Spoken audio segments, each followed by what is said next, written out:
আসসালামু আলাইকুম বন্ধুরা, সবাই কেমন আছেন? আশা করি অনেক অনেক ভালো আছেন। তো আমি আজকে একটি ব্লগ নিয়ে আসলাম। অবশ্যই ব্লগ ভিডিওটি শুরু থেকে শেষ পর্যন্ত সবাই দেখবেন। তো আপনারা সবাই দেখেন যে চোখ কিভাবে পরীক্ষা করানো হয়। এই ভিডিওর মাধ্যমে চোখ কিভাবে পরীক্ষা করা হয় আপনাদেরকে দেখাবো। আর এই ভিডিওতে যে বাচ্চাটি দেখছেন সেটি হলো আমার ছেলে। আমার ছেলে হচ্ছে অনেক দুষ্টু। সেখানে যা মাত্র লাফালাফি ছোটাছুটি শুরু করে দিয়েছে। তো আমার ছেলের বাবা তাকে সামলাচ্ছে, কারণ আমার চোখে প্রচুর সমস্যা। যদি আপনাদের কারো কোনো চোখের প্রবলেম থেকে থাকে তাহলে অবশ্যই নজিপুর চক্ষু হাসপাতালে চলে আসবেন। এখানে অনেক সুলভ মূল্যে চোখ চিকিৎসা করানো হয় এবং চোখের ঔষধ পাওয়া যায়। তো আমি শুনে সাথে সাথে চলে গেলাম সেখানে আমার চোখের সমস্যাটুকু সারানোর জন্য। তো চলুন দেখে আসি সবাই যে তিনি কিভাবে আমার চোখটি পরীক্ষা করতেছেন। তিনি অনেক সুন্দরভাবে এবং নিখুঁতভাবে আমার চোখটি পরীক্ষা করতেছেন, যে আমার চোখে কি সমস্যা হয়েছে সেটা তিনি ধরার চেষ্টা করতেছেন।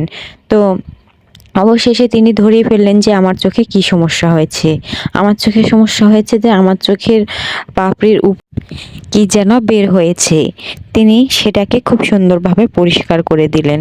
তারপরে তিনি আমাকে একটি ড্রপ ব্যবহার করার জন্য দিলেন, যে ড্রপটি ব্যবহার করার কিছুদিন পরে আমার চোখটি সম্পূর্ণভাবে সেরে যাবে।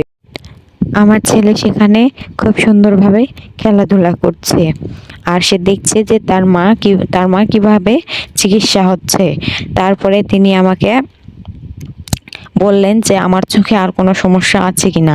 তো আমি বললাম যে হ্যাঁ, আমার চোখে আর হালকা হালকা একটু প্রবলেম আছে। তিনি আবার আমাকে চেক আপ করলেন, আমার চোখটি আবার পরীক্ষা করলেন, যে দেখলেন যে আরও কোনো সমস্যা আছে নাকি।